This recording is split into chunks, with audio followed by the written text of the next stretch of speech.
আমাদের আল্লাহর সাথে সম্পর্কটা কি? আমি আগেও বলেছি, আমাদের তাঁর সাথে প্রাথমিক সম্পর্ক কি?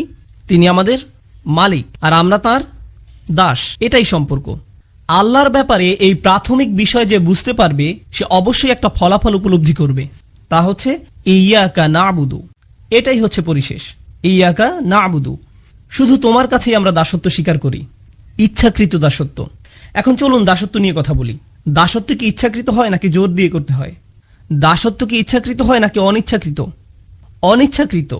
কেউ বলবে না আমি অন্যরকম একটা চাকরি খুঁজছি, আমি আমার পায়ে শিকল বাঁধা পছন্দ করি। ওকে, কেউ দাসত্বের চাকরির জন্য অ্যাপ্লাই করে না, ঠিক না? দাসত্ব কখনো ইচ্ছাকৃতভাবে করা হয় না। আমরা সেই হাস্যকর উদাহরণ দেখতে পারি, আপনি এসে বললেন এই যে আমি আপনার দাস, আমি বললাম চলো কিছু করি। এটা ইচ্ছাকৃত, কিন্তু এটা সাধারণত হয় না। আল্লাহর থেকে বেশি শক্তিশালী কোনো মালিক হতে পারে না। এবং অন্য মালিকদের আরেকটা বিষয় এরকম, সাধারণত দাসরা মালিকদের ভালোবাসে নাকি ঘৃণা করে? ঘৃণা করে।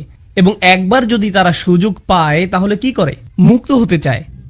এবং যদি তারা মালিকের প্রশংসাও করে তাহলে সেটা কি সত্যি নাকি মিথ্যা প্রশংসা? মিথ্যা প্রশংসা। কিন্তু এই সূরা শুরু হয়েছিল আলহামদুলিল্লাহ দিয়ে। এটা সত্যিকারের আসল প্রশংসা এই মালিকের। এটা কিভাবে সম্ভব? এর কারণ হচ্ছে এই যে এই মালিক আপনাকে দাসত্ব করার জন্য জোর করেন না, আপনাকে এই উপলব্ধি নিজ থেকে করতে হবে। তাই তিনি এটা বলেননি যে উ'বুদুল্লাহ, আল্লাহর দাস হও, বরং আমরা বলি ইয়াকা না'বুদু, আমরা তোমার কাছে নিজেদের দাসত্ব বিসর্জন করলাম, আমরা তৈরি, আমরা নিজ থেকে এটা বেছে নিয়েছি, আমরা ইচ্ছাকৃতভাবে দাসত্ব স্বীকার করছি। চমৎকার ব্যাপার। এই যে ইসলাম ধর্ম আপনাকে ফাতিহাতেই বলে দিচ্ছে তোমাকে এটা বেছে নিতে হবে, তোমাকে এটা বেছে নিতে হবে। কেউ তোমাকে মুসলিম হতে জোর করতে পারবে না, তোমাকে নিজ থেকে আল্লাহর কাছে আসতে হবে। আর কেন আপনার আল্লাহর কাছে আসা উচিত? আপনার আল্লাহর কাছে আসা উচিত সূরা ফাতিহার প্রথম 3 আয়াতের জন্য। এটাই আপনার জন্য যথেষ্ট। যদি সত্যি আপনি জানতেন আলহামদুলিল্লাহর মানে কি, রব্বিল আলামিনের মানে কি যদি আপনি বুঝে থাকেন, আর রহমানির রহিমের মানে কি আপনি যদি বুঝে থাকেন, আর মালিক ইয়াউমিদ্দিনের মানে কি আপনি যদি এগুলো বুঝে থাকেন, এগুলোর প্রত্যেকটা এককভাবেই যথেষ্ট। কারণ সব মিলে এটা বলার জন্য যথেষ্ট, ইয়া আল্লাহ আমি তোমার দাস, আমি নিজের ইচ্ছায় কাজ করতে চাই না, আমি সেটাই করতে চাই যেটা তুমি চাও আমি করি। কারণ যা তুমি চাও তা আমার চাওয়ার থেকে অনেক গুণ উত্তম। কারণ তুমি আমার রক্ষক, তুমি আমাকে ভালোবাসো আমার কল্পনার থেকেও বেশি, এবং তোমার ভালোবাসা আমি সর্বদা পাই। আল্লাহ তার দাসত্বের আগে তার ভালোবাসার ব্যাপারে বলেছেন, তাই না? তো আল্লাহ তাদেরও ভালোবাসেন যারা তার দাসত্ব গ্রহণ করে না, তাদেরও ভালোবাসেন যারা তার ব্যাপারে খারাপ কথা বলে, তাদেরকেও যারা তাকে অমান্য করে। ইয়া আল্লাহ তুমি এত ভালো, আমি তৈরি, আমাকে গ্রহণ করো, আমি সাইন আপ করছি। ইয়াকা না'বুদু, এটাই হচ্ছে সেই কথা যা আমি আর আপনি বলি যখন এভাবে দাঁড়াই। হয়তো আপনাদের মধ্যে কেউ একটা মুভি দেখছে, খারাপ মুভি, তারপর আপনি একটু বিরতি দিলেন, তারপর নামাজ পড়লেন, ইয়া আল্লাহ আমি শুধু তোমারই দাস, আমি কখনো তোমার কথা অমান্য করি না, আমি এই উপলব্ধি নিজ থেকে পেয়েছি, আমাকে পথ দেখাও। তারপর আপনি সালাম ফিরালেন, তারপর আবার মুভি প্লে করলেন। এর কোনো মানে হয়? ভাবুন তো, আপনাদের কেউ জুমার নামাজ পড়তে গেলেন, হাজার হাজার মানুষ, সবাই বলছে ইয়া আল্লাহ আমি তোমার দাস, সবাই বলছে ইয়া আল্লাহ আমি তোমার দাস, আমি এই উপলব্ধি নিজ থেকে পেয়েছি, আমি এটা বুঝি যে আমি যদি নিজের ইচ্ছায় কাজ করি আমি নিজেই ক্ষতিগ্রস্ত হব, তাই আমাকে পথ দেখাও। তারপর জুমার নামাজ শেষে আপনি খারাপ কাজ করলেন। এটার কি কোনো অর্থ হয়? তার মানে হচ্ছে আমরা জিহ্বা দিয়ে এমন কিছু বলছি কিন্তু তা আমাদের অন্তরে পৌঁছায়নি, আর আমরা আসলে সে সম্পর্কে চিন্তাও করিনি। আসলে আমরা কি বলছি তা নিয়ে সচেতন থাকি না। যখন আমরা বলি ইয়াকা না'বুদু, আমরা আল্লাহর সাথে একটা সন্ধি করছি, আমরা আল্লাহর কাছে নিজেদের সম্পর্কে কিছু বলছি, আমরা আল্লাহর কাছে একটা দাবি করছি। কিভাবে আপনি আপনার মাকে বলেন যে আপনি তাকে ভালোবাসেন? আপনি যখন বাসায় আসেন তিনি আপনাকে বলেন জুতা খোলো, আপনি সেগুলো খোলেন না। তিনি আপনাকে বলেন ডিনার টেবিলে বসে খাও, আপনি সোফায় বসে খান। তিনি বলেন তোমার বন্ধুদের নিয়ে এসো না, আপনি আপনার বন্ধুদের নিয়ে আসেন। তিনি বলেন উচ্চস্বরে শব্দ করো না, আপনি শব্দ আরো বাড়িয়ে দেন। আর তারপর আপনি তাকে বলেন মা আমি আপনাকে ভালোবাসি। এটা কি একটা তামাশা নয়? তিনি কি কষ্ট পান না যখন তাকে বলেন যে আপনি তাকে ভালোবাসেন? এটা কি আপনার মায়ের জন্য অপমানকর নয়? আমরা কি আল্লাহকে অপমান করছি না? তিনি আমাদের যা যা করতে নিষেধ করেছেন আমরা তা সবই করছি। তারপর আমরা বলি ইয়া আল্লাহ আমরা আপনার দাস, আমরা পরিপূর্ণ দাস। সুবহানাল্লাহ। ওয়া ইয়্যাকা নাস্তাঈন, আর শুধু আপনার সাহায্যই আমরা চাই। কোরআনের সবচেয়ে সুন্দর আয়াতগুলোর মধ্যে একটা, ইয়্যাকা নাস্তাঈন। সহজ অনুবাদ, কেবল এবং একমাত্র আপনারই সাহায্য যা আমরা খুঁজে বেড়াচ্ছি, কেবল এবং একমাত্র আপনারই সাহায্য আমরা চাইছি। কিন্তু এটা কি বোঝায়? হে আল্লাহ, যখন আমরা সিদ্ধান্ত নেই যে আমরা আল্লাহর দাস হতে যাচ্ছি, আমাদের বুঝতে হবে এটা কোনো সহজ জিনিস না, এটা আল্লাহর সাথে অনেক বড় একটা অঙ্গীকার। এটা কোনো ছোট জিনিস না। আর আপনি যখন বড় অঙ্গীকার করেন, আপনার সাহায্য প্রয়োজন হয়। তাই আমরা আল্লাহর কাছে বলি, হে আল্লাহ, আমি একটা বড় অঙ্গীকার করেছি, আমি মনে করি না যে আমি নিজে নিজে এটা পালন করতে পারবো। আপনি কি এই ব্যাপারে আমার সাহায্য করতে পারেন? ইয়াকা নাস্তাইন, দয়া করে সাহায্য করুন। ইয়াকা নাস্তাইনের এটাই প্রথম অর্থ। কিন্তু ইয়াকা নাস্তাইনের সবচেয়ে সুন্দর শিক্ষার একটি হচ্ছে, আরবি ভাষায় সাহায্য বোঝাতে ডজনের ওপর শব্দ আছে। নাসর এবং মুসাআদা, মাসাদ, আউন, অনেক অনেক শব্দ আছে এর জন্য। আল্লাহ আউন শব্দ ব্যবহার করলেন। নাস্তাইন শব্দটি আরবি শব্দ আউন থেকে এসেছে। এটা খুব বিশেষ ধরনের সাহায্য। আমি চাই আপনারা এই সাহায্যটি বুঝুন, কারণ এটা আপনার জীবনে অনুধাবনের দরজাগুলো খুলে দেবে, সত্যিই দেবে। যখন আপনি বলেন ইয়াকা নাস্তাইন, আপনি আসলে কি বলছেন? আপনি একটি রাস্তায় গাড়ি চালাচ্ছেন আর আপনার টায়ার নষ্ট হয়ে গেছে। আপনি সেটাকে টেনে রাস্তার সাইডে নিয়ে আসলেন। এখন আপনি কি করবেন? আপনি গাড়ি থেকে নামেন এবং দেখেন যে পিছনে অতিরিক্ত কোনো টায়ার আছে কিনা। আপনি সেটা নেন, গাড়িটা উপরে ওঠানোর জন্য চেষ্টা করেন যাতে করে টায়ারটা লাগাতে পারেন। কিন্তু আপনি গাড়িটা পুরোপুরি তোলার মতো যথেষ্ট শক্তিশালী না। তো যখন কেউ হেঁটে যাচ্ছে, আপনি বলেন, এই যে আপনি কি আমাকে সাহায্য করতে পারেন? আর তারা আপনাকে সাহায্য করে। এটা হলো ইস্তেআনা। অন্যভাবে বলা যায়, ইস্তেআনা হচ্ছে যখন আপনি ইতোমধ্যে চেষ্টা করেছেন, আপনি শেষ করতে পারেননি, তখন আপনি অন্য কারো সাহায্য চান। এটা হলো ইস্তেআনা। ইস্তেআনা এটা নয় যে আপনার গাড়ির টায়ার নষ্ট হয়ে গেছে আর আপনি গাড়িতে বসে আছেন, কেউ পাশ দিয়ে যাচ্ছে, আপনি তখন বললেন, হেই, আমার গাড়ির টায়ার নষ্ট হয়ে গেছে, আপনি কি সাহায্য করতে পারেন? তিনি বললেন, হ্যাঁ ঠিক আছে। তারপর আপনি বললেন, এখানে ট্রাঙ্ক খোলার একটা বাটন আছে, বাটন চেপে ট্রাঙ্ক খুলে আপনি কাজ করতে থাকুন আর আমি এখানে বসে সংবাদ শুনছি। এটা ইস্তেআনা নয়, এটা ইস্তেআনা না। কেন না? কারণ ইস্তেআনা দাবি করে প্রথমে আপনি আপনার নিজের জন্য কাজ করছেন, তারপর আপনি কাজটি শেষ করতে না পারার কারণে অন্যের সাহায্যের প্রয়োজন হয়। বোঝা গেল? সুতরাং অলস মানুষেরা ইস্তেআনা চাইতে পারেন না। যারা কোনো কাজ করে না তারা এই ধরনের সাহায্য চাইতে পারে না। নাস্তাইন বলার মাধ্যমে আপনি প্রকৃতপক্ষে আল্লাহকে বলছেন, ইয়া আল্লাহ, আমি চেষ্টা করেছি, আমি আপনাকে বলছি যে আমি চেষ্টা করেছি, আমি চেষ্টা করেই যাচ্ছি, আপনি দেখতে পাচ্ছেন, আর এখন আপনার সাহায্য প্রয়োজন। তো এই পৃথিবীর কেউ যে আল্লাহর দিকে ফিরে আসে আর বলে, কিভাবে সম্ভব যে আপনি আমাকে সাহায্য করেন না? আর মানুষ তা করে। লোকে জিজ্ঞেস করে, কিভাবে আল্লাহ আমাকে সাহায্য না করে? আর এমনকি তারা নিজেরাও চেষ্টা করে না, তারা নিজেরা কোনো উদ্যোগ নেয় না, কিন্তু তারা আল্লাহকে দোষারোপ করে যে তাকে সাহায্য কেন করছে না। তারা কেবল তাদের নিজেদেরকেই দোষারোপ করতে পারে। এটাই আল্লাহর মূলনীতি। তিনি আপনাকে সাহায্য করবেন যখন আপনি নিজে উদ্যোগ নেওয়া শুরু করবেন। যদি আপনি নিজে নিজে উদ্যোগ না নেন, তিনি আপনাকে সাহায্য করবেন না। দুটো জিনিস আপনাকে এখানে বুঝতে হবে। আমি দুটো সম্পর্কেই বলবো। পৃথিবীতে এমন মানুষ আছে যারা কোনো উদ্যোগ নেয় না, আবার তারপর আল্লাহর কাছে সাহায্য আশা করে। এটা কখনোই আসবে না। সাহাবারা ফিরিস্তাগণ দ্বারা সাহায্য প্রাপ্ত হয়েছিলেন বদরের যুদ্ধে, আপনারা সেটা জানেন। সাহাবারা যুদ্ধে ফিরিস্তাগণ কর্তৃক সাহায্য প্রাপ্ত হয়েছিলেন, কিন্তু সাহাবাদেরকে যুদ্ধে যেতে হয়েছিল, শত্রুপক্ষকে মোকাবেলা করতে হয়েছিল, আর তারপর ফিরিস্তাগণ এসেছিলেন। ফিরিস্তাগণ আগে থেকেই সেখানে অপেক্ষারত ছিলেন না। এই আমরা এখানে 3টা থেকে আছি, তোমরা কোথায় ছিলে? এটা এভাবে ঘটে না। ইব্রাহিম আলাইহিসসালামকে আগুনে নিক্ষিপ্ত হতে হয়েছিল, তারপর এটা শীতল হয়েছিল। বোঝা গেল? আপনাকে প্রথম আপনার অংশটুকু করতে হবে, যতটুকু আপনি পারেন, তারপর আল্লাহ সাহায্য আসবে। এটা নিজে নিজে আসে না। আরেকটা দিক হলো, এমন কিছু মানুষ আছে যারা ভাবে তারা নিজেরাই সব করতে পারে, তাদের আল্লাহর সাহায্য চাওয়ার দরকার নেই। আমি আমার চাকরিটি পেয়েছি কারণ আমি খুবই বুদ্ধিদীপ্ত, আমার খুব সফল একটা ব্যবসা আছে কারণ আমি খুব ভালো কিছু সিদ্ধান্ত নিয়েছিলাম, আমার একটা ভালো ডিগ্রি আছে কারণ আমি খুব চটপটে। আর আমরা ভাবা শুরু করি আমরা এটা পেয়েছি কারণ আমরা এটার যোগ্য দাবিদার, অথবা আমরা নিজেরা এটা অর্জন করেছি। ফাতিহা আমাদেরকে শিক্ষা দিচ্ছে সাফল্য তা এই জীবনে হলেও দুটো জিনিস থেকে আসে। আপনি নিজে উদ্যোগ নেবেন, তারপর আপনি অন্যের সাহায্য চাইবেন। এবার বলছি নাস্তাইন সম্পর্কে শেষ বিষয়টি। যখন আপনি কারো কাছে সাহায্য চান, এটা সবসময় নির্দিষ্ট। যদি আমি কোনো একটা পাহাড়ের গায়ে ঝুলে থাকি, হেল্প, আর কেউ হেঁটে যাচ্ছে আর আমাকে 1 বোতল পানি দিল, আমি যে সাহায্য চেয়েছিলাম তা হলো আমাকে উপরে তুলুন। এটা নির্দিষ্ট। আমি আর অন্য কোনো ধরনের সাহায্য চাইছিলাম না, আমি এই ধরনের সাহায্য চেয়েছিলাম। আপনারা বুঝতে পারছেন? আপনার যখন কলমের কালি শেষ হয়ে যায় আর আপনি বলেন, আপনি কি আমাকে সাহায্য করতে পারেন, তার মানে আপনি তাদের কলম চাইছেন। কিন্তু তারা যদি আপনাকে একটা বিস্কিট দেয়, সেটা সেই সাহায্য না যা আপনি খুঁজছেন। সাহায্য সবসময় নির্দিষ্ট। এটা কি পরিষ্কার? কারণ এটা সবসময় নির্দিষ্ট। আপনাকে বলতে হবে আপনি কোন সাহায্যটি চাইছেন। কিন্তু এই আয়াতে আমরা বলি ইয়াকা নাস্তাইন, ফিমা, কিসে? আমরা আপনার সাহায্য চাই। আমরা আল্লাহকে বলি, ইয়া আল্লাহ, আমরা আপনার কাছে সাহায্য চাইছি, কিন্তু কিসে আমার সাহায্য চাইছো? তুমি কি তোমার স্বাস্থ্যের বিষয়ে আমার সাহায্য চাইছো? তোমার পারিবারিক জীবনে? তুমি কি তোমার পড়াশোনায় আমার সাহায্য চাইছো? তুমি কি তোমার ধর্ম বিষয়ে আমার সাহায্য চাইছো? তুমি কি চাইছো? কেউ যখন খুব মরিয়া থাকে তখন তারা কি বলবে সেটা বুঝতে পারে না, তারা এমনকি ব্যাখ্যাও করতে পারে না তাদের কিসে সাহায্য প্রয়োজন। তখন তারা শুধু বলে সাহায্য করুন। এটা আমরা ফাতিহাতে বলি, হে আল্লাহ সাহায্য করুন, কারণ আমাদের যা যা দরকার তার সংখ্যা অনেক, এমনকি আমরা তার তালিকাও তৈরি করতে পারি না। তাই আমরা শুধু বলি ইয়াকা নাস্তাইন। সুবহানাল্লাহ।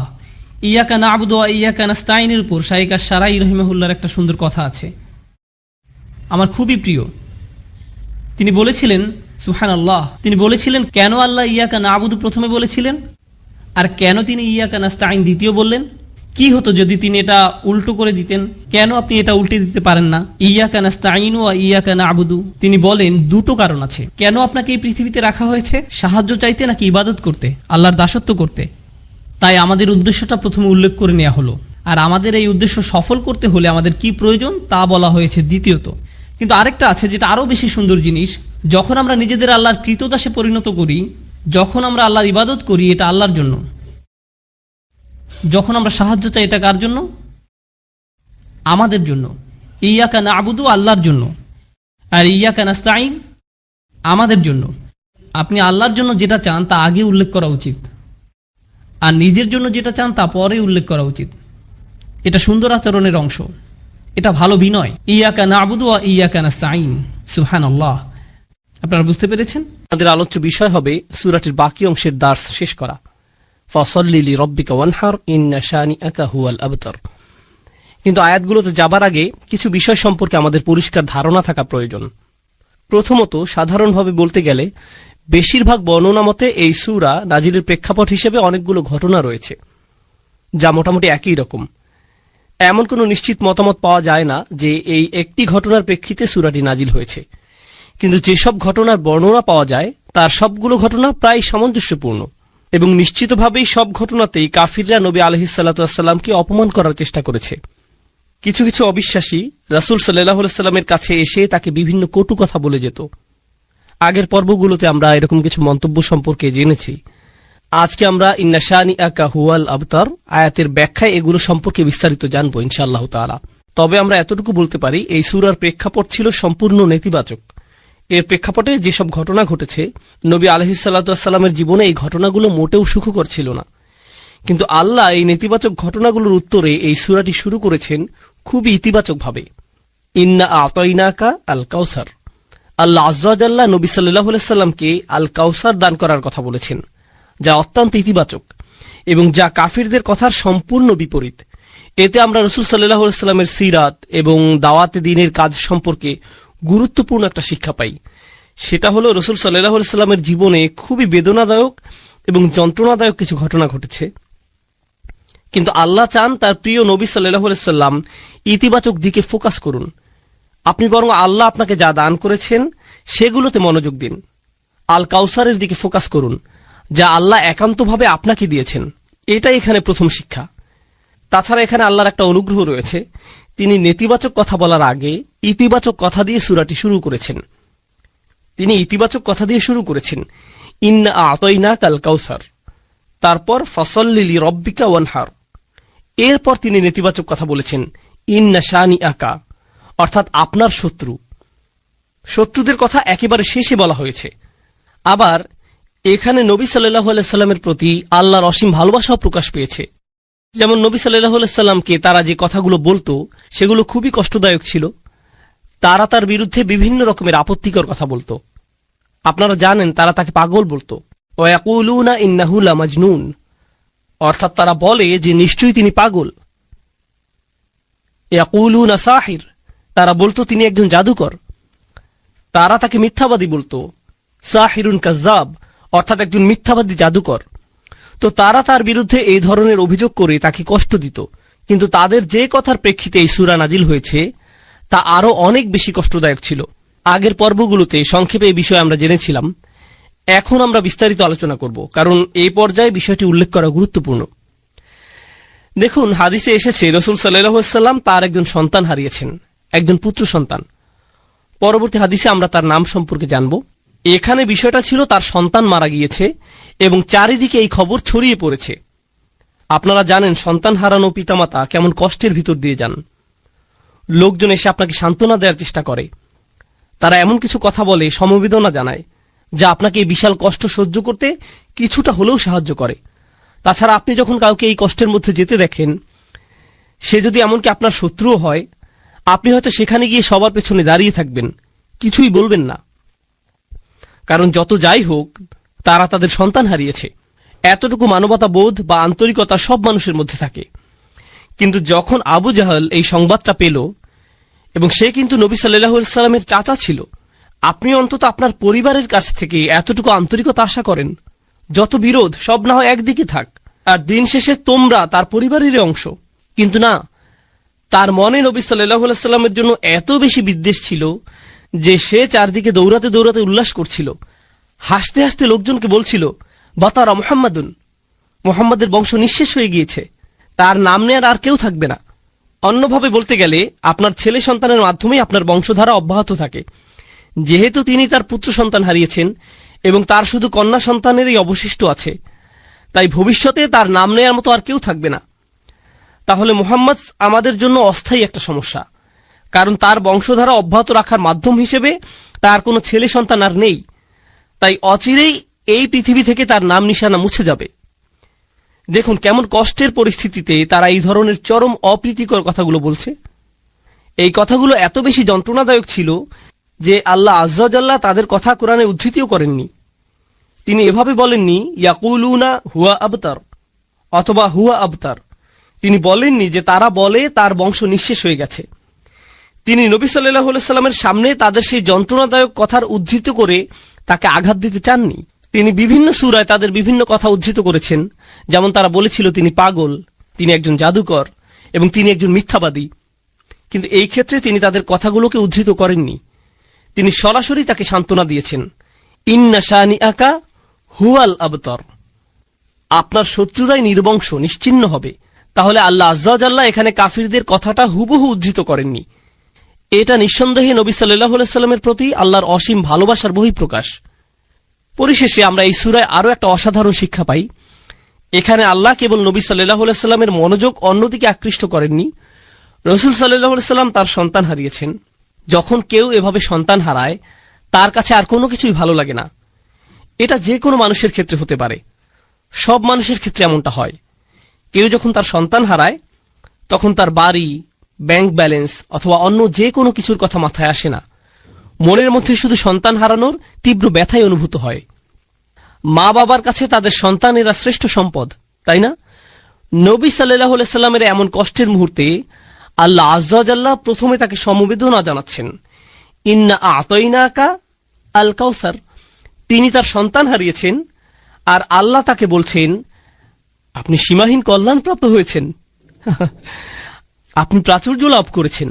আগের পর্বগুলোতে আমরা লিস্ট আকারে এগুলো সম্পর্কে জেনেছি, কিন্তু এরপরেও কিভাবে এই যন্ত্রণাদায়ক পরিস্থিতি মোকাবেলা করা যায়, কাফিরদের কথার যথাযথ জবাব দেওয়ার পাশাপাশি এই সূরায় আমাদের শেখানো হচ্ছে কিভাবে আমরা বিশেষ করে পরিবারের কাউকে হারানোর তীব্র যন্ত্রণা, অসহ্য মানসিক কষ্ট, হতাশা এগুলো থেকে মুক্তি পেতে পারি। প্রথমত, আল্লাহ আপনাকে যা যা নিয়ামত দান করেছেন সেগুলোতে মনোযোগ দিন। এরপর ফাসল্লি লিরাব্বিকা ওয়ানহার, নবী সাল্লাল্লাহু আলাইহি সাল্লামকে আল্লাহ বলছেন সালাত আদায় করুন। আল্লাহ বলছেন দুঃখ, কষ্ট, যন্ত্রণা থেকে মুক্তির উপায় হলো সালাত আদায় করা। সুবহানাল্লাহ। জানেন এখানে সালাত আদায়ের দুইটা দিক আছে। প্রথমত, শেষ আয়াতের সাথে সালাতের সম্পর্ক আছে, আবার প্রথম আয়াতের সাথেও সালাতের সম্পর্ক আছে। তাহলে মাঝখানের আয়াত ফাসল্লি লিরাব্বিক হলো এই সূরার মূল আয়াত। প্রথম আয়াতে আল্লাহ নবী সাল্লাল্লাহু আলাইহি সাল্লামকে যা দান করেছেন সেই সম্পর্কে বলা হয়েছে। আর কোনো উপহার পেলে আপনার কি করা উচিত? আপনার কৃতজ্ঞতা প্রকাশ করা উচিত, এবং কৃতজ্ঞতা প্রকাশের শ্রেষ্ঠ মাধ্যম হলো সালাত আদায় করা। তাহলে প্রথম আয়াতের প্রতিক্রিয়া হলো ফাসল্লি লিরাব্বিক। আবার দ্বিতীয়ত, তার শত্রুদের কাছে থেকে যে অসহনীয় দুঃখ কষ্ট তিনি পেয়েছেন, যাদের কথা শেষ আয়াতে বলা হয়েছে, এই কষ্টগুলো মোকাবেলা করার জন্য আপনি কি করেন? আপনি নামাজে দাঁড়িয়ে যান। তাহলে ভালো মন্দ উভয় পরিস্থিতিতে আপনার প্রতিক্রিয়া হবে নামাজ আদায় করা। সুবহানাল্লাহ। এখন চলুন নবী সাল্লাল্লাহু আলাইহি সাল্লামের সন্তানদের সম্পর্কে আমরা জানব। আন ইবনে আব্বাস রাদিয়াল্লাহু তাআলা আনহুমা কল, ইবনে আব্বাস রাদিয়াল্লাহু আনহুমা হাদিসটি বর্ণনা করেছেন, কান আকবরু ওয়ালাদি রাসূলুল্লাহ সাল্লাল্লাহু আলাইহি ওয়াসাল্লাম আল কাসিম, রাসূল সাল্লাল্লাহু আলাইহি সাল্লামের বড় সন্তানের নাম ছিল কাসিম রাদিয়াল্লাহু আনহু, সুম্মা জাইনাব, তারপর জাইনাব, সুম্মা আব্দুল্লাহ, তারপর আব্দুল্লাহ, সুম্মা উম্মু কুলসুম, সুম্মা ফাতিমা, সুম্মা রুকাইয়া, ফামাত আল কাসিম। তাহলে এখান থেকে আমরা তার সন্তানদের বয়সের ক্রমও জানতে পারি। তো প্রথম সন্তান ছিলেন কাসিম, তারপর জাইনাব, তারপর আব্দুল্লাহ, তারপর উম্মে কুলসুম, তারপর ফাতিমা, তারপর রুকাইয়া। মাক্কি যুগের শেষের দিকে কাসিম রাদিয়াল্লাহু আনহু ইন্তেকাল করেন।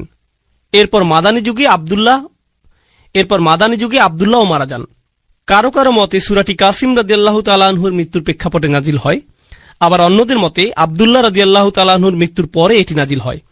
আবার অন্য একটি বর্ণনায় আমরা রাসূল সাল্লাল্লাহু আলাইহি সাল্লামের আরও একজন সন্তানের কথা জানতে পারি, ইব্রাহিম রাদিয়াল্লাহু আনহু। তাহলে তার কোন সন্তানের মৃত্যুর প্রেক্ষিতে সূরাটি নাজিল হয়েছে, এই ব্যাপারে বিভিন্ন মতামত পাওয়া যায়। আবার আবু আইয়ুব রাদিয়াল্লাহু আনহু বর্ণনা করেছেন, লাম্মা মাতা ইব্রাহিম বিন রাসূলিল্লাহ সাল্লাল্লাহু আলাইহি সাল্লাম মাশাল মুশরিকুনা বা'দুহুম ইলা বা'দ ফাকালু, অর্থাৎ যখন রাসূল সাল্লাল্লাহু আলাইহি সাল্লামের ছেলে ইব্রাহিম রাদিয়াল্লাহু তাআলা আনহু ইন্তেকাল করলেন, মুশরিকরা একে অন্যের কাছে দৌড়ে দৌড়ে যেতে লাগলো এবং বলল, ইন্না হাযা সাবি কদ বাতারাল লাইল। সাবি মানে যার আর কোনো সন্তান হবে না, যার কোনো ছেলে সন্তান নেই, কোনো পরবর্তী বংশধর নেই, আজ রাতে তার বংশধারা নিঃশেষ হয়ে গেছে। এটা বলে তারা উৎসব করতে লাগলো। ইব্রাহিম রাদিয়াল্লাহু তাআলা আনহুর মৃত্যুর বর্ণনাই অধিক জোরালো। তো এবার আসুন, ফাসল্লি লিরব্বিক, এই আয়াতটি শুরু হয়েছে ফা অক্ষর দিয়ে। ফা সল্লি লিরব্বিক। এখানে ফা সম্পর্কে ইমাম আল আলুসি বলছেন, আল ফা ফি কওলিহি তাআলা, তিনি বলছেন আল্লাহ যখন আয়াতে ফা অক্ষরটি উল্লেখ করেছেন, লিতারতিবি মা বাদাহা আলা মা ক্বাবলাহা, এই ফা অক্ষরটি এর পূর্ববর্তী বাক্যাংশের উপর গুরুত্বারোপ করে এবং এটি ফা এর পূর্ববর্তী কথার সাথে এর পরের কথাকে সম্পৃক্ত করে। ফাইন্না ইতাআ তাআলা ইয়াহু আলাইহিস সালাতু ওয়াস সালাম মা যুকিরা মিনাল আয়াতিল্লাতি লাম ইউতিহা আহাদাম মিনাল আলামিন, অর্থাৎ যেহেতু প্রথম আয়াতে বলা হয়েছে নবী সাল্লাল্লাহু আলাইহি সাল্লামকে আল্লাহ প্রাচুর্য দান করেছেন, আর তিনি তাকে যা কিছু দান করেছেন সবই অসাধারণ এবং অতুলনীয়। তাছাড়া এগুলো এমন কিছু ছিল যা তিনি এই পৃথিবীর আর কাউকে দেননি। মুস্তাওজাবুন লিল মা'মুরি বিহি আই ইস্তিজাব, এজন্য এটা রাসূল সাল্লাল্লাহু আলাইহি সাল্লামের জন্য গুরুত্বপূর্ণ ছিল যে তিনি এই সীমাহীন কল্যাণ লাভের জবাবে কৃতজ্ঞতা প্রকাশ করবেন। এই অসীম নিয়ামতের জন্য সারা দিয়ে কৃতজ্ঞতা প্রকাশ করা খুবই জরুরি। আইফা দুম আলাস সালাতি লিরব্বিক, অর্থাৎ রাসূল সাল্লাল্লাহু আলাইহি সাল্লামকে বলা হচ্ছে, যেহেতু আপনার প্রতি অসীম অনুগ্রহ করা হয়েছে, তাই আপনি নামাজে অবিচল থাকুন। দুম আলাস সালাত, আল্লাহর জন্য আপনি সালাতে অবিচল থাকুন। এগুলো ইমাম আল আলুসির মন্তব্য। আপনাদের আবার একটু মনে করিয়ে দিতে চাই, এর আগের সূরা থেকে আমরা জেনেছি তারা যখন নামাজ পড়ত তারা উদাসীন থাকত, নামাজের প্রতি তারা যত্নবান ছিল না। তাছাড়া যখনই তারা নামাজ পড়ত, লোক দেখানোর জন্য নামাজ পড়ত। আর এই সূরায় ঠিক এর বিপরীত বলা হচ্ছে, তোমরা কেবল তোমাদের রবের জন্য সালাত আদায় করো। ফাসল্লি লিরব্বিক, তিনি শুধু ফাসল্লি বলেননি, যদিও এর মাধ্যমে আদেশটি পরিপূর্ণ বোঝা যাচ্ছে। যেমন তিনি অন্য আয়াতে বলছেন আকিমিস সালাত, শুধু আকিমিস সালাত, কিন্তু এখানে বলছেন ফাসল্লি লিরব্বিক, আপনার রবের জন্য সালাত আদায় করুন, আপনার রবের জন্য। এর মাধ্যমে নামাজ আদায়ের উদ্দেশ্য স্পষ্ট করে বলা হচ্ছে। এখন সল্লি ফা ইন্নাস সালাতা জামিআতু লিজামিহি আকসামুশ শুকুর, এটা খুবই গুরুত্বপূর্ণ। আল্লাহ সালাতের কথা বলেছেন, শুকরের কথা বলেননি। তিনি বলেননি ওয়াশুকর রাব্বাক, তোমার রবের কৃতজ্ঞতা প্রকাশ করো, তাই না? যখন কোনো অনুগ্রহ করা হয় তখন এর জন্য কৃতজ্ঞতা প্রকাশ করা উচিত। তাহলে আমরা বুঝতে পারলাম সালাত হলো জামিআতু লিজামিহি আকসামুশ শুকুর, অর্থাৎ আল্লাহর প্রতি কৃতজ্ঞতা প্রকাশের পরিপূর্ণ, সর্বোৎকৃষ্ট এবং সর্বশ্রেষ্ঠ উপায় হলো আল্লাহর জন্য সালাত আদায় করা।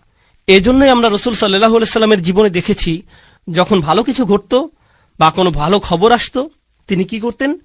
তিনি সাথে সাথে 2 রাকাত নামাজ পড়তেন। এভাবেই তিনি আল্লাহর কৃতজ্ঞতা প্রকাশ করতেন। এবং এটা আমরা আমাদের নিজেদের জীবনেও প্রয়োগ করতে পারি। যখন কোনো ভালো কিছু আমাদের জীবনে আসে, আমরা কোনো সুসংবাদ পাই, সাথে সাথে আমাদের উচিত সর্বোৎকৃষ্ট উপায়ে তার কৃতজ্ঞতা প্রকাশ করা, আল্লাহর জন্য সালাত আদায় করা। এই আলোচনাটি হলো ৬২তম সূরা, সূরা জুমার প্রথম অংশ নিয়ে। আমার অধ্যয়নের সময় যখন আমি এই কয়েকটি আয়াত অধ্যয়ন করেছি, এগুলো আমাকে বিশেষভাবে প্রভাবিত করেছিল। কারণ আমার মনে হয়েছিল যেন এই আয়াতগুলো কোরআনের পথে এবং ইসলামের পথে আমার নিজের যাত্রারই সারসংক্ষেপ। আমি যেভাবে নিজের ভিতর পরিবর্তন অনুভব করেছি আর যেভাবে আমার জীবনের বাহ্যিক দিকের পরিবর্তন এসেছে, সেটা ছিল একটা প্রক্রিয়ার অংশ।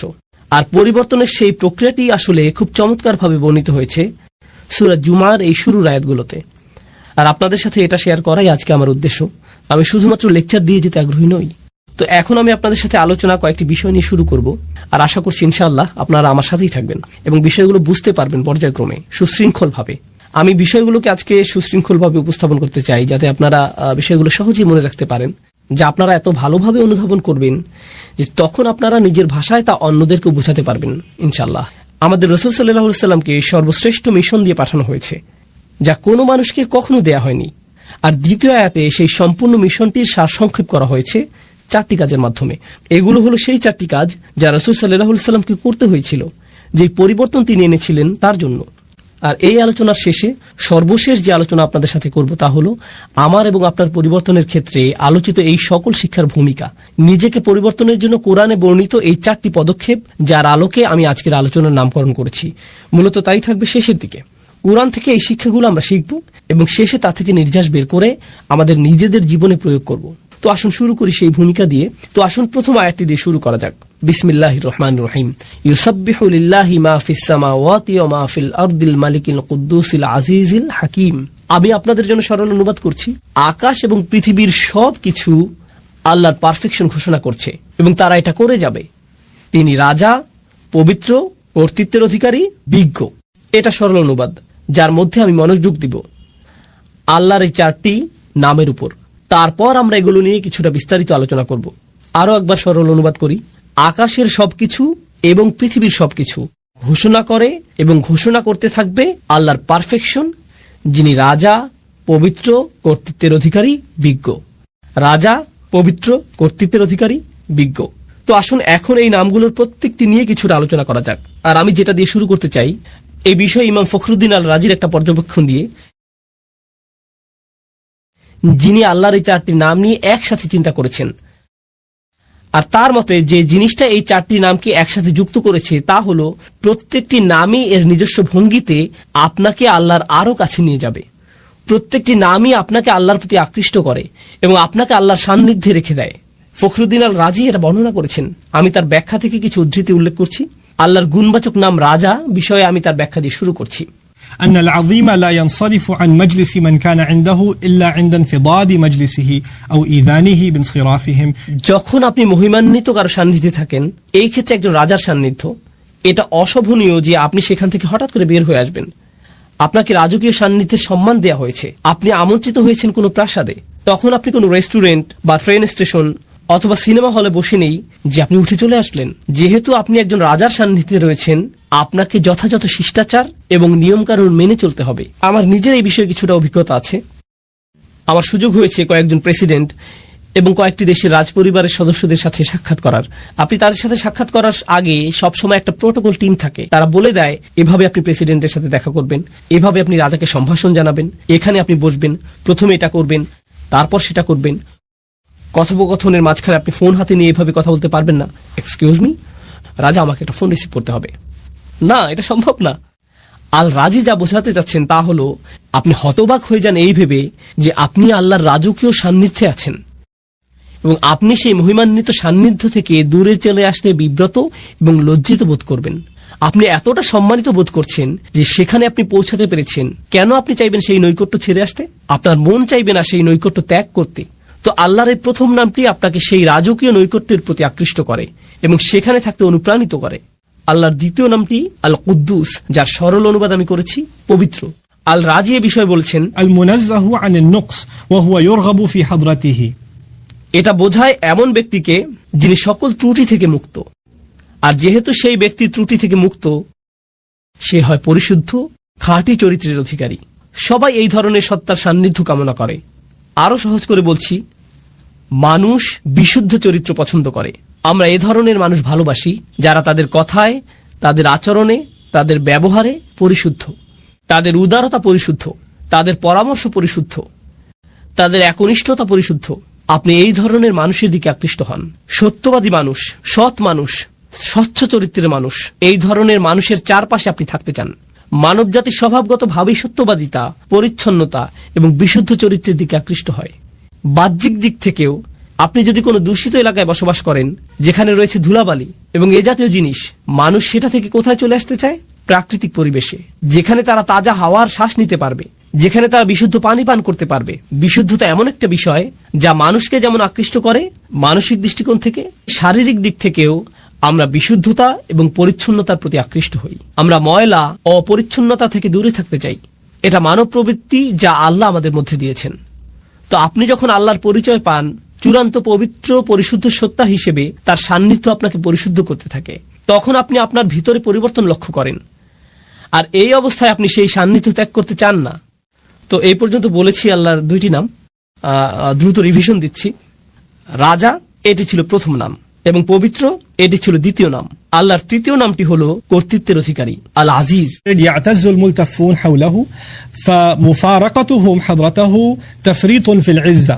আমি নামগুলোকে সহজ রাখার চেষ্টা করছি যাতে আপনারা শব্দগুলো মনে রাখতে পারেন। নামগুলো হলো রাজা, পবিত্র, কর্তৃত্বের অধিকারী, বিজ্ঞ। এখন আমরা কর্তৃত্বের অধিকারী নামটিতে আছি। তো আসুন আরবি ভাষা অনুযায়ী আল আজিজ শব্দটি নিয়ে কিছুটা আলোচনা করি।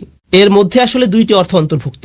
এর একটি অর্থ হলো কর্তৃত্ব, যা আমি ইতিমধ্যে অনুবাদ করেছি, কিন্তু এর অর্থের মধ্যে সম্মান এবং মর্যাদা অন্তর্ভুক্ত। আর আপনি যদি এই দুইটি অর্থকে মিলিত করেন, তখন আল আজিজ যে ধারণাটি প্রদান করে তা হলো এমন কর্তৃত্ব যিনি সম্মানেরও যোগ্য। এটা গুরুত্বপূর্ণ একটা স্বতন্ত্র বৈশিষ্ট্য, কারণ এমন মানুষ আছে যাদের কর্তৃত্ব আছে কিন্তু তাদের কোনো সম্মান নেই।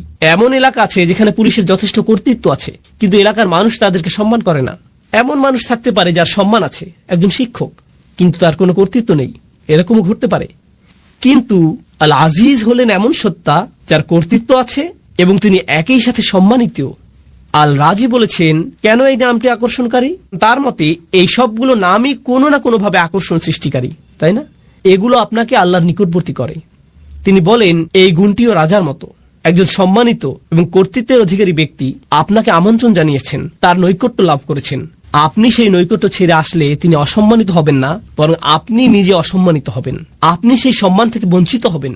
আপনি আমন্ত্রণ পেয়েছেন সম্মানিত কোনো ব্যক্তির পক্ষ থেকে, আপনি আমন্ত্রণ পেয়েছেন কর্তৃত্বের অধিকারী কোনো ব্যক্তির কাছ থেকে।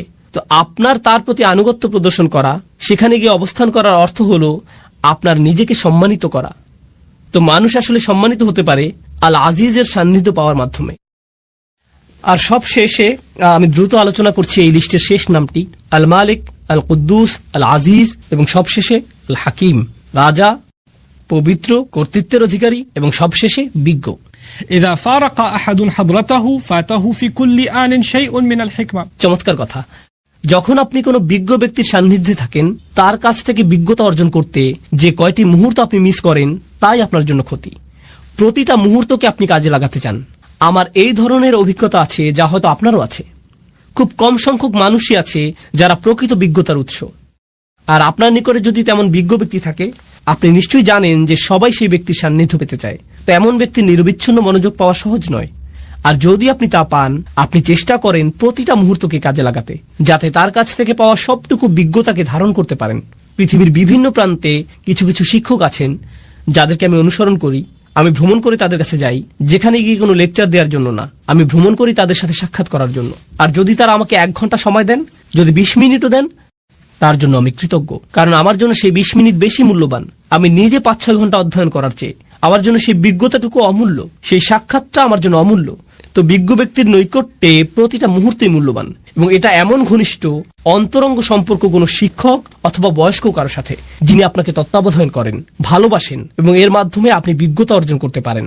তো এই হলো আল্লাহর 4টি নাম যা এই আয়াতের মধ্যে বর্ণিত হয়েছে: রাজা, পবিত্র, কর্তৃত্বের অধিকারী এবং বিজ্ঞ। এটা ছিল ইমাম রাজির চিন্তা, এবং কিভাবে তিনি নামগুলোকে বিশ্লেষণ করেছিলেন তার বর্ণনা। আমি তার এই বিশ্লেষণের সাথে আমার কিছু চিন্তা যোগ করতে চাই। আমি আপনাদের সাথে যা শেয়ার করতে চাই তা হলো আল্লাহর এই নামগুলোকে আরো সাজানো যায়।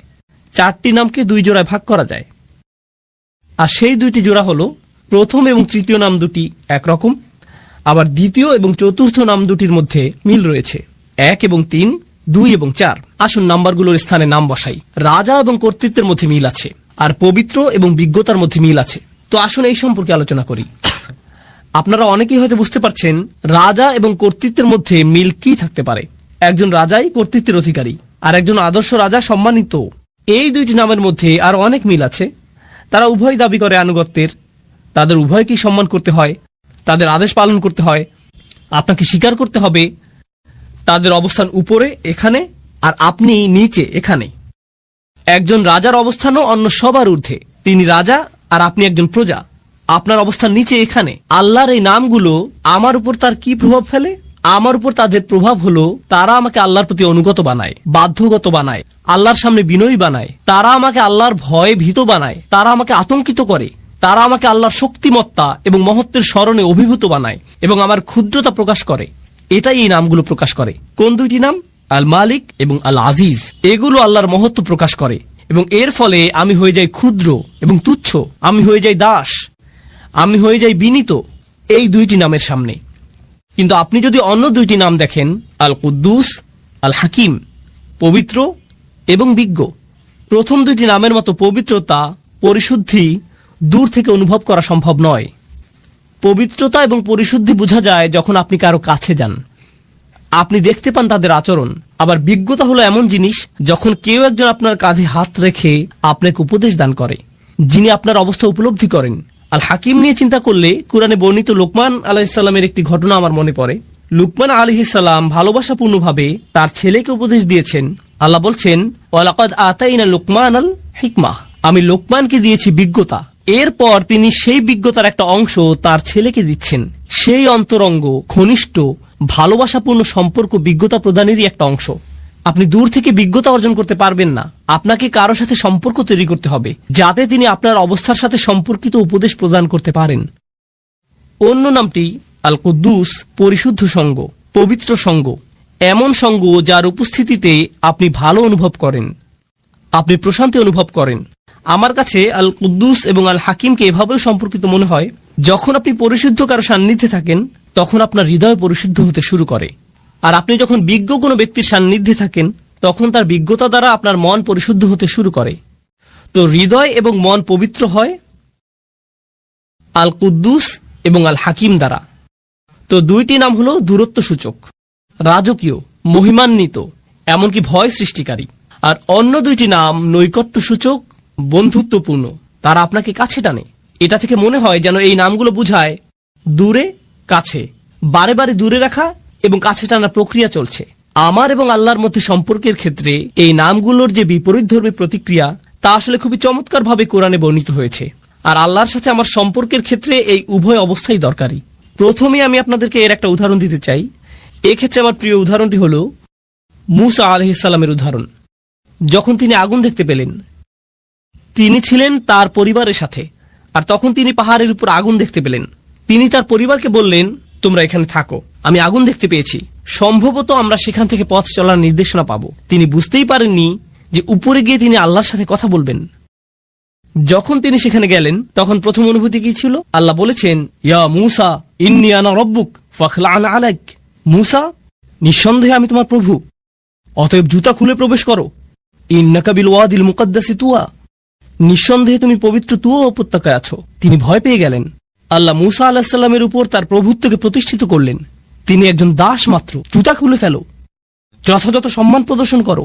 এটা একটা ভয় সৃষ্টিকারী সম্পর্ক। পরেই আল্লাহ কি বললেন? ওয়া আনা উখতারতুকা ফাসতামি' লিমা ইউহা, এবং আমি তোমাকে মনোনীত করেছি, আমি তোমাকে বাছাই করে নিয়েছি, তোমার উপরে যা নাজিল করা হচ্ছে তা মনোযোগ দিয়ে শোনো। অর্থাৎ আল্লাহ বলছেন, আমি তোমার মধ্যে সম্ভাবনা দেখেছি, এজন্যই তোমাকে মনোনীত করেছি। এখন তিনি মূসা আলাইহিস সালামকে স্বাভাবিক করতে চাইছেন। ইন্নানি আনাল্লাহ লা ইলাহা ইল্লা আনা ফা'বুদনি, নিঃসন্দেহে আমি আল্লাহ, আমি ছাড়া ইবাদতের যোগ্য আর কেউ নেই, আমার দাসত্ব করো। এটা আবারও প্রভুত্ব এবং দাসত্ব ভয় সৃষ্টিকারী সম্পর্ক। আর এর ঠিক পরেই নৈকট্য সূচক সম্পর্ক। ওয়াকিমিস সালাতা লিযিকরি, নামাজ কায়েম করো যাতে আমাকে স্মরণ করতে পারো। আল্লাহর স্মরণ অবশ্যই হৃদয়ের সাথে সম্পর্কিত এবং আল্লাহর সাথে নৈকট্য প্রকাশকারী বিষয়। এরপরেই তিনি আবারও তাকে ভয় দেখাচ্ছেন এবং বলছেন, ইন্নাস সাআতা আতিয়াতুন আকাদু উখফিহা লিতুজজা কুল্লু নাফসিন বিমা তাসআ ফালা ইয়াসুদ্দান্নাকা আনহা মান লা ইউমিন বিহা ওয়াত্তাবা হাওয়াহু ফাতারদা। কিয়ামত নিকটবর্তী, আমি এটাকে প্রায় সম্পূর্ণ গোপন রেখেছি, যাতে প্রত্যেক ব্যক্তি তার প্রচেষ্টা অনুযায়ী প্রতিদান পেতে পারে। যারা কিয়ামতে বিশ্বাস করে না এবং নিজের প্রবৃত্তির অনুসরণ করে, তাদেরকে সেই সুযোগ দিও না যাতে তোমাকে বিভ্রান্ত করতে পারে, তাহলে তুমি পাহাড় থেকে নিচে পড়ে যাবে। আক্ষরিকভাবে তিনি বলেছেন ফাতারদা, কারণ মূসা আলাইহিস সালাম পাহাড়ের উপরেই দাঁড়িয়েছিলেন। তো তিনি বললেন তারা রূপক অর্থে পাহাড় থেকে পড়বে, ব্যতিক্রম কিছু করলে তুমি আসলেই পড়ে যাবে। এই সূরাটি শুরু হয়েছে কিছু অপরাধীদের প্রতি কয়েকটি ভয়ঙ্কর ঘোষণার মাধ্যমে। ইনশাআল্লাহ তাআলা এই সূরাটি পাঠের মাধ্যমে সূরা মুতাফফিফিন আমরা প্রথমেই এই শব্দটি নিয়ে জানব। এরপর আল্লাহ চাইলে এর সাথে সাথে এর আগের সূরার সাথে এর সম্পর্ক নিয়েও আমরা জানব। আমি ভুলেই গিয়েছিলাম। আসসালামু আলাইকুম রহমতুল্লাহি তাআলা ওয়া বারাকাতুহু। যাই হোক, তো এবার প্রথমেই আমরা জেনে নেই মুতাফফিফিন শব্দের অর্থ কি। ওয়াইলুল লিল মুতাফফিফিন। মুতাফফিফিন শব্দটি তাফফাফা শব্দ থেকে এসেছে, ত, ফা এবং ফা। মুতাফফিফ শব্দটি দিয়ে বিশেষ এক ধরনের মানুষদের বোঝানো হয়েছে। এমন কিছু মানুষ, তারা যখন ব্যবসা করতে চায়, তারা যখন কারো কাছ থেকে কিছু পণ্য কিনতে যায়, তারা কিছুটা বেশি পেতে চায়, কিন্তু যখন দেওয়ার পালা আসে, তারা যতটুকু দেওয়া উচিত তার চেয়ে কিছুটা কম দেয়। আর এটা দুইভাবেই হয়ে থাকে, বাস্তব এবং অলিক। যেমন ধরুন, সেবা দেওয়ার সময় হয়তো কাউকে আপনার নির্দিষ্ট ঘন্টার কাজ করে দেওয়ার কথা, আপনার 5 ঘন্টার কাজ করার কথা, আপনি 4 ঘন্টা 58 মিনিট করলেন। 2 মিনিট আপনি কে দেখতে আসবে, কোনো ব্যাপার না, তাই না? কিংবা হয়তো আপনি কারো কাছ থেকে 200 টাকার চাল নিলেন, কিন্তু আপনি দিলেন 1.95, 200 টাকার 99% দিলেন, পুরোটা দিলেন না। কে দেখবে, কে দেখতে আসবে যে মাপে হালকা এদিক ওদিক হয়েছে? একেই বলা হয় মুতাফফিফ, যে ছোটখাটো চুরি করে। এতটাই ছোট যে যেই ক্রেতা প্রতারিত হলো, সে ফিরে এসে বলবে না এই বাকিটা ফেরত দিন, বা তারা এই ছোট অংশ নিয়ে কথা বলতে লজ্জিত অনুভব করে, তাই তারা চলে যায়। অতএব এটা এমন নয় যে তারা বিশাল বড় অঙ্কের টাকা চুরি করেছে, কিন্তু যা তাদের নেওয়ার কথা তারা তা থেকে খুব ছোট একটা অংশ বেশি নেয়। বুঝতে পারছেন? খুব ছোট অংশ সরিয়ে ফেলে। এখন এর সাথে গত সূরার বেশ কিছু মিল রয়েছে। প্রথমত, আল্লাহ আযজা ওয়া জাল্লা আমাদের জানাচ্ছেন কাল্লা বাল তুকাযযিবুনা বিদ্দীন। গত সূরা ইনফিতারে আমরা পড়েছি, তোমরা তো দিনকে অস্বীকার করে থাকো। আমরা জানি যে দিন হচ্ছে সম্পূর্ণ অংশ। এখানে সম্পূর্ণ অংশ পাওয়া এবং দেওয়া নিয়ে আলোচনা করা হয়েছে। বিচার দিবসে আমাদের কৃতকর্মের সম্পূর্ণ ফলাফল বুঝিয়ে দেওয়া হবে। গত সূরায় আরেকটি বিষয় আমরা পাই, আল্লাযী খলাকাকা ফাসাওয়াকা ফাআদালাক। তিনি আপনাকে সৃষ্টি করেছেন, আপনাকে ভারসাম্য দিয়েছেন, আপনাকে সুবিন্যস্ত করেছেন।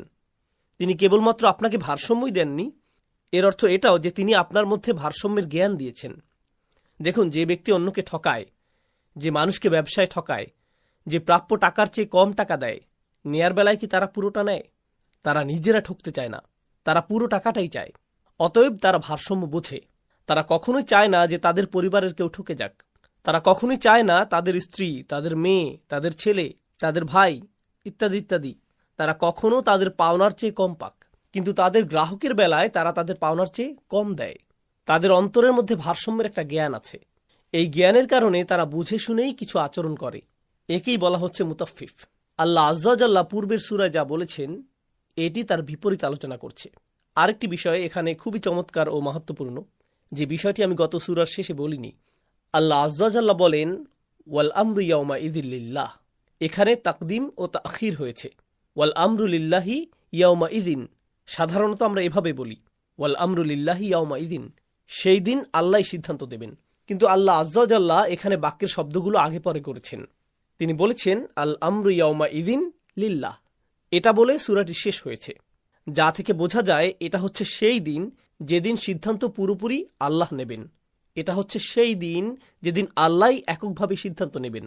এখানে ক্রিয়াপদের ব্যবহার এবং যেভাবে আল্লাহ বলেছেন তা থেকে বোঝা যায় এই দুনিয়ায় কিছু সিদ্ধান্ত আছে যা আমরা নেব, কিন্তু সেই দিন আমরা কোনো সিদ্ধান্তই নিতে পারবো না।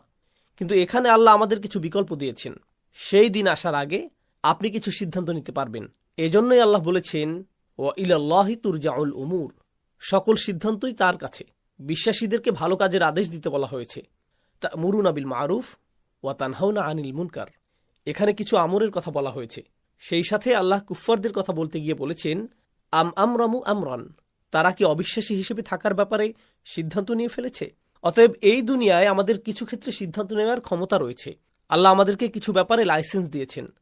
গত সূরায় আল্লাহ বলেছেন, সেই দিন লাইসেন্স, নিয়ন্ত্রণ, সিদ্ধান্ত নেবার ক্ষমতা থাকবে শুধুই আল্লাহর কাছে। আর এই সূরার শুরুতেই আমরা দেখছি মানুষকে সিদ্ধান্ত নেবার ক্ষমতা দিলে তারা কেমন সিদ্ধান্ত নেয়। তারা তাতফিফ আল মিজান করে, যতটুকু দেওয়ার কথা তারা তার চেয়ে কিছুটা কম দেয়। তাহলে এই সূরাটি শুরু হয়েছে ওয়াইল শব্দ দিয়ে। ওয়াইল একটি আরবি শব্দ যার অর্থ কাউকে অভিশাপ দেয়া, তার উপরে অভিশাপ পড়ুক, সে ধ্বংস হোক, সে অসুস্থ হোক, সে রোগাক্রান্ত হোক, সে ধসে যাক। এটা একটা ভয়ঙ্কর শব্দ। এটা এমন কেউ বলে যে সম্পূর্ণ শেষ হয়ে গিয়েছে, যখন তার আর বলার কিছু থাকে না, সে জানে না কি বলতে হবে, সে বলে ইয়া ওয়াইলাতা বা ইয়া ওয়াইলানা, আমাদের উপর অভিশাপ পড়েছে।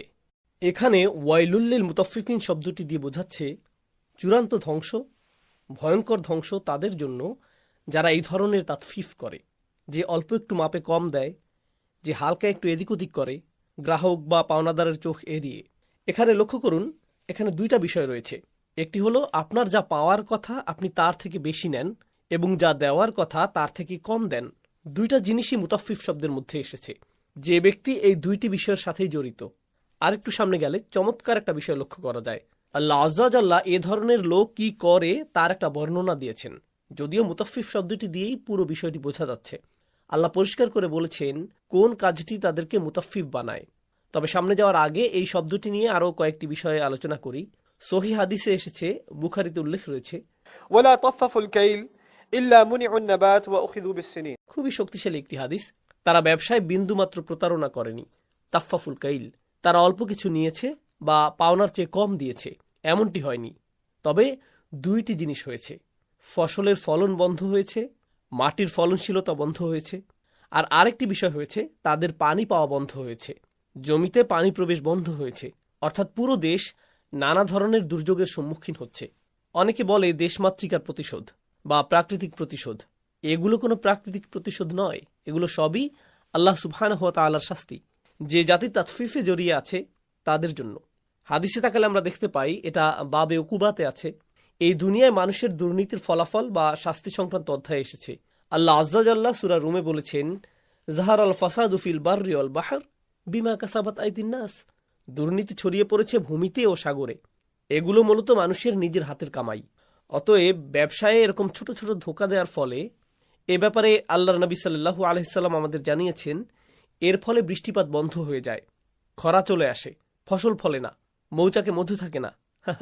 এই ধরনের বিষয়গুলো ঘটে যখন মানুষ তাদের ব্যবসায় ছোট ছোট দুর্নীতি করা শুরু করে। এখন কেউ হয়তো বলতে পারে, ওয়াল স্ট্রিটে কি হচ্ছে, এর সাথে ফসলি জমির কি সম্পর্ক? সম্পর্ক আছে। এটা পুরো জাতির জন্য একটা সমস্যা। যখন একটা জায়গায় সমস্যা হয়, তখন অন্য সমস্যাগুলো এসে উপস্থিত হয়। সুবহানাল্লাহ। তাই আস-সাবুনির মতো আলেমগণ মন্তব্য করেছেন, التنكير للتهويل والتفخيم। আমরা শুরুতে পড়েছি ওয়াইলুন, সেখানে একটি তানফিন ছিল, বলা হয়নি আল ওয়াইলু, তাই না?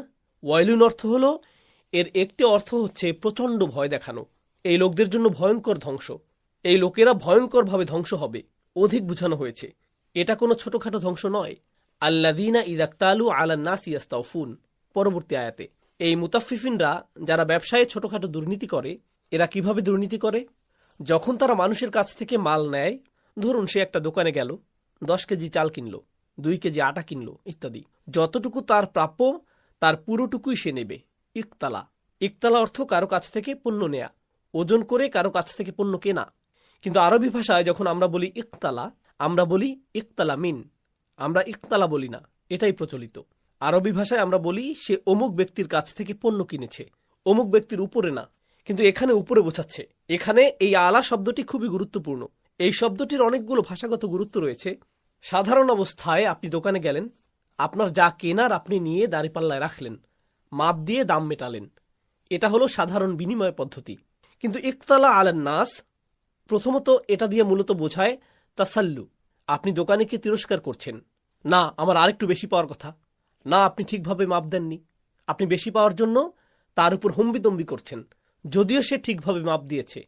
আপনি ধমক দিয়ে বলছেন, না আপনি মাপে ভুল দিয়েছেন, আরও দেন। এটাই হলো আলান নাস। এই লোকটি তার পাওনার চেয়ে বেশি নিচ্ছে এবং একই সাথে দোকানিকে বেশি দেওয়ার জন্য ধমকাচ্ছে।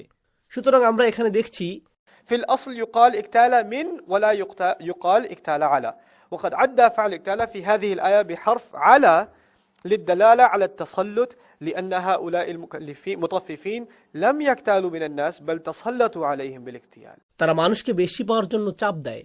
এখন এটা যদি সাধারণ কোনো লেনদেন হতো তাহলে আমরা এভাবে পেতাম আল্লাযীনা ইযাক্তালু মিনান নাস, মিন শব্দটি ব্যবহৃত হতো। সুতরাং পণ্য নেওয়ার ক্ষেত্রে এটা কোনো সাধারণ অবস্থা নয়। এখানে পণ্য নেওয়ার বিষয়টি উল্লেখ করা হয়েছে। আমরা মাঝে মধ্যে এমন বলি না, আমরা বলি আমাদের তো আলাদা করে মাপার কিছু নেই, আমরা তো জমি থেকে আটা গম কিনছি না, আমাদের এখন আর এইসব নেই। পুরনো ক্রেতা হলে অনেকে এমনটাই করে। কেউ হয়তো একটা ভুল করলো, অমনি আপনি তার উপর ক্ষেপে গেলেন, না আমার 8 মাসের ফ্রি সার্ভিস পাওয়ার কথা, আপনি এটা সেটা নিয়ে আসলেন। হ্যাঁ, আপনার সাথে এই ভুল হওয়ার কথা না, কিন্তু আপনি সর্বশক্তি দিয়ে তার উপর ঝাঁপিয়ে পড়লেন, কারণ আপনি চাকরিতে এটাই শিখেছেন বা আপনি অন্যদের এমনটি করতে দেখেছেন, তাই আপনি এই ফ্রি সার্ভিস পাওয়ার জন্য মরিয়া হয়ে উঠেছেন। এই ভুল করার কারণে আপনি সেই লোককে চাকরি থেকে বরখাস্ত করালেন যে এই অর্ডার নিয়েছে। সেই লোকটি হয়তো 100টি কল রিসিভ করেছিল। এই আপনার ম্যানেজারকে, আমি আপনার ম্যানেজারের সাথে কথা বলতে চাই, এত বাজে সার্ভিস দিচ্ছেন আপনারা। আপনি কিছু সুবিধা পাওয়ার জন্য ধমকাচ্ছেন। হ্যাঁ, কিছু সময় এর প্রয়োজন আছে, কিন্তু বেশিরভাগ সময়েই আপনি নিজেকে প্রশ্ন করে দেখবেন আপনার এমন আচরণ করা অনুচিত। তাহলে ইকতালা আলান নাস, আল্লাযীনা ইযাক্তালু আলান নাস ইয়াস্তাউফুন, এখানে খুবই চমৎকার একটি শব্দের মাধ্যমে আল্লাহ চিত্রিত করেছেন। সুবহানাল্লাহ। এখানে ইয়াস্তাউফুনা শব্দটির অর্থ তাদেরকে পরিপূর্ণভাবে দেয়া হয়েছে, তারা যা চায় তাদেরকে পরিপূর্ণভাবে মেপে দেয়া হয়েছে। কিন্তু ইয়াস্তাউফুন শব্দের অর্থ হলো তারা পরিপূর্ণভাবে পাওয়ার চেষ্টা করে। এ থেকে বোঝা যায় তারা যে পরিপূর্ণভাবে পায় কিনা তা নিয়ে নয়, তাদের আরো চাই আরো চাই আরো চাই এরকম একটা ভাব থাকে। এরা ক্রেতা হিসেবে খুবই চালাক ধরনের হয়ে থাকে। এই আয়াতটি ব্যবসায়ীদের জন্য নয়, এটা ক্রেতাদের জন্য, যারা তাদের পাওনার চেয়ে বেশি নেয়। পরের আয়াতে বলা হচ্ছে ওয়া ইযা কালুহুম আও ওয়াজানুহুম ইখসিরুন, যখন তারা অন্যদের জন্য মাপে, যখন তারা পণ্যের ওজন করে, নির্দিষ্ট পরিমাণ দেয় অন্যদের জন্য, ইখসিরুন, তারা এমনভাবে মাপে যেন পাওনাদারের লোকসান হয়। খাসিরাত শব্দের অর্থ লোকসান, আকসারা শব্দের অর্থ অন্যকে লোকসানের মুখে ফেলা, অন্যকে লোকসানে ফেলা। সে যা পায় তাকে তা দিবে না, আমি তাকে তার পাওনার চেয়ে কম দিব, এমনভাবে দিব যাতে অন্তত 5%, 10%, 2%, 0.1%, তাকে কিছু না কিছু কম না দিলে আমার অন্তরে শান্তি লাগবে না। সে যা পায় তার থেকে কিছুটা কম না দিলে হবে না। এটাই হলো ইখসিরুন, তারা এমনভাবে মাপে যেন অন্যে লোকসানে পড়ে। এখানে আরেকটি ব্যাপার হলো, এখানে চমৎকার ভাষায় বর্ণনা করা হয়েছে। সাধারণত আরবি ভাষায় এভাবে বলার কথা ওয়া ইযা কালু লাহুম আও ওয়াজানু লাহুম, এখানে একটি হরফে জার হবার কথা। তারা তাদের ক্রেতাদের জন্য মাপে বা তারা দাঁড়িপাল্লায় তাদের জন্য মাপে, এখানে লাম হবার কথা। লাম না থাকার কারণে বোঝা যাচ্ছে এটি কোনো তমেই লেনদেনের কথা বলছে না, এখানে কোনো সাধারণ লেনদেন বোঝাচ্ছে না। তারা মানুষকে কিছু পণ্যে এমনভাবে ধোকা দিয়েছে যেভাবে এখানে লামটিও হারিয়ে গিয়েছে। লাম হারিয়ে গেছে যেন সেই পণ্যটিও হারিয়ে গেছে। এটা আরবি ভাষার একটি আলংকরিক গুণ। সুবহানাল্লাহ। তাহলে ওয়া ইযা কালুহুম আও ওয়াজানুহুম ইখসিরুন, এখন এখানে আল্লাহ কেবলমাত্র ব্যবসায়ীদের ব্যাপারে বলেননি, তিনি এখানে শুধুমাত্র চালাক ক্রেতাদের ব্যাপারে বলেননি, যারা ধমক দিয়ে অন্যদের থেকে বেশি নিয়ে নেয়। এখানে আরও একটি বিষয় বর্ণিত হয়েছে। আল্লাহ বলেছেন আফালা ইয়াতাদাব্বারুনাল কুরআন, তারা কি কোরআন নিয়ে গভীরভাবে ভাবে না? তাদাব্বুর শব্দটি দিয়ে বোঝায় কোনো কিছুর পেছনে তাকানো, দুবুর অর্থ কোনো কিছুর ভেতরে খতিয়ে দেখা। এমন একজন মানুষের চরিত্র আসলে কেমন, সে এমন আচরণ করছে কিন্তু এর পেছনে আসল কারণ কি, কেন সে মানুষকে এভাবে ধোকা দিচ্ছে, এবং মানুষের সাথে এই ধরনের আচরণ করেও সে খুব স্বাভাবিক আছে। কেউ যদি আগে থেকে এরকম না হয়ে থাকে, এরকম চালাক না হয়ে থাকে, সে কারোর সাথে এসব করতে গেলে অপ্রস্তুত হয়ে পড়বে। আপনাদের মধ্যেও হয়তো অনেকে এরকম করেছেন। আপনি কারোর সাথে দামাদামি করতে গেলে কিছুটা অপ্রস্তুত হয়ে পড়বেন। তখন হয়তো আপনি আপনার ভাই বা বোনকে নিয়ে যাবেন দরদাম করতে, আপনি নিজে এটা করতে পারবেন না, কারণ এটা আপনার ব্যক্তিত্বের সাথে যায় না, কিন্তু সে এটা করতে পারবে। সে খুব সহজেই দাম বাড়িয়ে বলবে।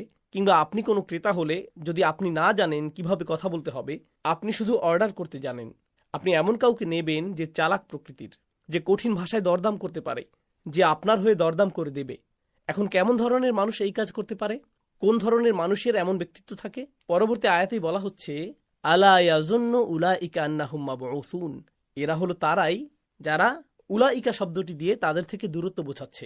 আল্লাহ আজ্জা ওয়া জাল্লা তাদের থেকে নিজের দূরত্ব তৈরি করেছেন। আল্লাহ তাদের সাথে সরাসরি কথা বলছেন না, তিনি বলছেন তাদের প্রতি, হুম ব্যবহার করেননি, বলেছেন উলাইক। বেশ দূরত্ব নিয়ে বলেছেন। তারা কি কখনোই অনুধাবন করেনি? তারা কি একবারও ভেবে দেখেনি যে তাদেরকে আবারও উঠানো হবে? তাদেরকে আবারও উঠানো হবে। আপনারা বলতে পারেন এর সাথে ব্যবসার কি সম্পর্ক? দেখুন, যখন তারা প্রথমবার এমনটা করে তারা কিছুটা নার্ভাস থাকে। প্রথমবার যখন করে আমার মনে হয় এটা করা উচিত না, হয়তো সে কারো অ্যাকাউন্টেন্ট হয়ে কারোর উপর অন্যায়ভাবে কর আরোপ করছে, এমন ভুল কাগজপত্র তৈরি করতে গিয়ে সে কিছুটা ইতস্তত করে। দ্বিতীয়বার করার সময় সে কিছুটা কম নার্ভাস থাকে এবং পার পেয়ে যায়। এভাবে চলতে চলতে এক সময় সে সিস্টেমকে পাশ কাটানো শিখে যায়, কিভাবে আইন কানুন ফাঁকি দিতে হয়। সে শিখে যায় কিভাবে কি করতে হয়। সে নিজে তো করতেই পারে, সেই সাথে সে অন্যদেরকেও শেখায় কিভাবে আইনকে পাশ কাটাতে হয়। এভাবে তারা প্রচণ্ড আত্মবিশ্বাসী হয়ে পড়ে। তাদের এই আত্মবিশ্বাস আসে এই বিশ্বাস থেকে যে কোনো আইনই তাদেরকে আটকাতে পারবে না। তারা পুরোপুরি শিখে গেছে কিভাবে আইনকে ফাঁকি দিতে হবে। এভাবেই তাদের আত্মবিশ্বাস জন্মায়, তাদের এমনকি অহমিকাও জন্মায়। তারা তাদের অন্যায় কাজের জন্য গর্ববোধ করে যখন তারা দীর্ঘদিন ধরে আইনের ধরাছোঁয়ার বাইরে চলে যায়। তারা বুঝতে পারে তাদেরকে কেউ ধরতে পারবে না, তারা পার পেয়ে যাবে। আপনারা দেখবেন বর্তমান সময়ে অনেক অপরাধী ধরা পড়ে যখন তারা মনে করে তাদের কেউ ধরতে পারবে না। এভাবে তারা কিছুটা উদাসীন হয়ে যায়। এই উদাসীনতার কারণে তারা ধরা পড়ে যায়। তাহলে এখানে আল্লাহ বলছেন যে তাদেরকে যে আবার উঠানো হবে, অবশ্যই আল্লাহর সামনে উঠানো হবে। তাদেরকে আবার জীবন দেয়া হবে এবং আল্লাহর সামনে উঠানো হবে। এটা এমনকি তাদের জান পার করেনি, ধারণা, এই চিন্তা এমনকি তাদের ধারণাতেই আসেনি। এখানে বাআসা শব্দটি গত সূরার একটি শব্দের অংশবিশেষ। আমরা পড়েছিলাম ওয়াইদাল কুবুর বুসিরাত। বাআসা ও আসারাত মিলে হয় বুসিরাত। তাহলে গত সূরার একটি শব্দের অংশ নিয়ে এখানে বোঝানো হচ্ছে। এমনকি এটা নিয়ে ন্যূনতম চিন্তাও এদের মাথায় নেই। তাদেরকে যে তাদের আমলনামা নিয়ে দাঁড়াতে হবে এই চিন্তা তাদের মনে ঢুকতেই পারছে না। তারা এই চিন্তাকে পুরোপুরি আটকে দিয়েছে। লিয়াউমিন আযীম, তাদেরকে এক মহান দিবসে দাঁড় করানো হবে। এখানে আযীম শব্দটির ব্যাপারে আমি আপনাদের সাথে হয়তো আলোচনা করেছি বা করিনি। সাধারণত আযীম শব্দটি দিয়ে বোঝায় মহান, কিন্তু এটি এসেছে আরবি আজম শব্দ থেকে, যার বহুবচন হলো ইজাম। এর বহুবচন হলো আযীম ও আজম। আজম মানে হলো হাড়। হাড় তো কঠিন হয়, শক্তপোক্ত, এটা ভাঙা কঠিন। যেমন কোনো প্রাণী এর হাড় দিয়ে আঘাত করলে আপনি আহত হবেন, অন্য কোনো অঙ্গ দিয়ে আঘাত করলে হয়তো আপনার তেমন কিছু হবে না। তাহলে আজম শব্দটির একটি অর্থ হলো মহান। তবে শুধু মহান নয়, এটা সুকঠিন, খুবই শক্তপোক্ত। এটা আপনার গায়ে লাগলে আপনি ব্যথা পাবেন। এটাই হলো আযীম। এটা এমনই কঠিন দিন, তারা অনুভবই করতে পারে না যে এমন একটি দিন তাদের সামনে আসছে। ইয়াউমা ইয়াকুমুন নাসু লিরাব্বিল আলামিন। গত সূরায়, সামনে আগানোর আগে বলে রাখি, আল্লাহ বলেছেন তাদের কি কোনো অনুভূতিই নেই যে তাদেরকে এমন মহান দিনে দাঁড়াতে হবে? আল্লাহ কি গত সূরায় সেই মহান দিন সম্পর্কে কিছু বলেছিলেন? আল্লাহ বলেছেন ইযাস সামাউন ফাতারাত ওয়া ইযাল কাওয়াকিবু ইনতাসারাত ওয়া ইযাল বিহারু ফুজ্জিরাত ওয়া ইযাল কুবুরু বুসিরাত। যখন আকাশকে উন্মুক্ত করে দেয়া হবে, যখন তারকাসমূহ পাতার মতো খসে খসে পড়বে, যেন এগুলোতে মুক্ত বসানো আছে। আপনি পাতায় একটা ঝাঁকি দিলেন আর এগুলো বিক্ষিপ্তভাবে খসে পড়ল, এবং সমুদ্রগুলো উত্তাল হয়ে পড়বে আর কবরগুলো উন্মোচিত করা হবে। এগুলোর ভেতরে যা ছিল সেগুলোকে বের করে আনা হবে। এই দিনের মাহাত্ম্যকে পুরোপুরি ফুটিয়ে তোলা হয়েছে। এত কথা বলার পরেও কিছুটা এগুলো শুনেও তাদের মনে পুরোপুরি প্রভাব ফেলেনি। তাই লিয়াউমিন আযীম এখানে আলাদা আরেকটি আয়াত দেয়া হয়েছে। এমন একটি মহান দিনের কথা শুনেও, যাকে সূরা নাবায় আল্লাহ বলছেন নাবাউল আযীম, এত শক্তিশালী আয়াত শুনেও তাদের মনে কিছুই হয়নি, কিছুই মনে ঢোকেনি। এবং আমরা এই সূরার সামনের দিকে আরও দেখব কেন তাদের মনে কিছুই ঢোকে না। এত ভয়ঙ্কর কথা শুনেও তাদের মনে কেন কোনো প্রভাব পড়ে না। ইয়াউমা ইয়াকুমুন নাসু লিরাব্বিল আলামিন, ইয়াউমা ইয়াকুমুন নাসু লিরাব্বিল আলামিন। গত সূরায় আমরা পড়েছি আলিমাত নাফসুম মা কদ্দামাত ও আখারাত। প্রত্যেকে জানতে পারবে সে যা আগে পাঠিয়েছে এবং যা পিছনে রেখে গেছে। প্রত্যেকেই জানতে পারবে কিসে সে বিনিয়োগ করেছে, যা সে আগে পাঠিয়েছে, কোন কোন সুযোগ সে হেলায় হারিয়েছে। আর আমরা এর দৈর্ঘ্য নিয়ে গত সূরায় পড়েছি। এখানে ভিন্ন একটি চিত্র, একই দৃশ্যের ভিন্ন উপস্থাপনা। সেই মহান দিনে যেদিন মানুষ সমগ্র বিশ্বের মহান প্রতিপালকের সামনে দাঁড়াবে। আলামিন ব্যবহৃত হয়েছে উকুলদের জন্য, যাদের বুদ্ধি রয়েছে, অর্থাৎ সমগ্র জাতির, সব মানুষের রব। অন্যভাবে বললে অপরাধীদের রব, ধোঁকাবাজদের রব ও তাদের ক্রেতার রব, অপরাধী ও তাদের সহযোগীদের, সেই সাথে তাদের সাথে আরও যারা ছিল, তাদের প্রত্যেকেই একসাথে দাঁড়াবে। তারা এমনকি ক্ষুদ্র পরিমাণ অন্যায় থেকেও পার পাবে না। কাল্লা, একটুও নয়। অর্থাৎ তাদের এই মনোভাব তাদেরকে কোনোভাবেই বাঁচাতে পারবে না।